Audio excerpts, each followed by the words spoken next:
থেকে কয়েকদিন আগে কিন্তু আমাদের সাতক্ষীরা তালা দুই সাংবাদিকের উপর হামলার ঘটনায় আমরা এখানে দাঁড়িয়েছিলাম। তার কয়েকদিন যেতে না যেতেই ঢাকায় পত্রিকা অফিসে গিয়ে সম্পাদক কয়েকজনকে করছিল একদল সন্ত্রাসী, সেখান থেকে তাদের না পেয়ে নিচে এসে তাদের পেয়ে কিন্তু হামলা করে। এখানে আমরা কি বুঝলাম? আমরা প্রতিনিয়ত দেখি এই মফস্বল শহরগুলোতে বিভিন্ন উপজেলা জেলা পর্যায়ে সাংবাদিকদের উপর হামলা হচ্ছে, তার কোনো পত্রিকা না হওয়ার কারণে কিন্তু আজকে পত্রিকা অফিসে গিয়েই হামলা করা হচ্ছে। এবং একটি জনবহুল এলাকা ঢাকা শহরে, যেখানে সবদিকে পুলিশ, বিজিবি, বিভিন্ন আইন শৃঙ্খলা বাহিনী, মানে সাধারণ মানুষের উপস্থিতিও অনেক বেশি, সেখানেই কিন্তু এই ঘটনা। আমার মনে হয় আইন শৃঙ্খলা পরিস্থিতি কোনোভাবে ভালো হচ্ছে না। কারণ আইন শৃঙ্খলা পরিস্থিতি যদি ভালো হতো, সেক্ষেত্রে প্রতিটা ঘটনার বিচার এবং দোষীদের যদি শাস্তির আওতায় আনা হতো, সেক্ষেত্রে কিন্তু এই পরিস্থিতি, এই পত্রিকা অফিসে যারা সাংবাদিকদের জন্য কাজ করে সেই সব সাংবাদিক নেতা, পত্রিকার মালিকদেরকে এইভাবে হামলার শিকার হতে হতো না। গত পরশুদিন রাত্রে আমরা সবাই জানি যে সচিবালয়ে দুর্বৃত্তরা আগুন দিয়েছে।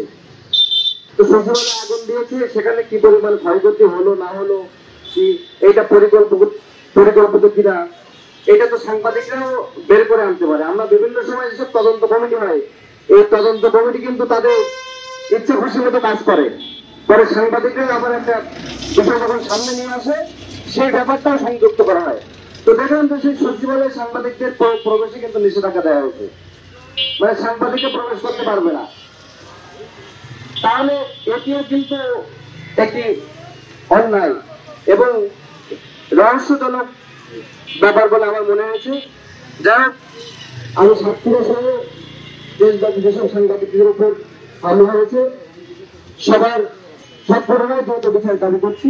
সম্পাদকের অধীনে অসংখ্য প্রতিনিধি থাকেন, তারা সমাজের বিভিন্ন নিয়ম অনিয়ম এর সংবাদ পত্রিকার মাধ্যমে তুলে ধরেন।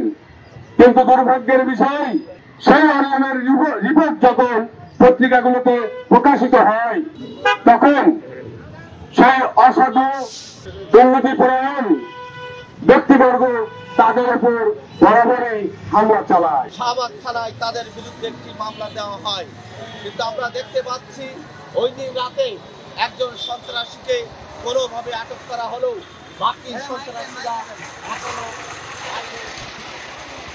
এখনো আটক হয়নি।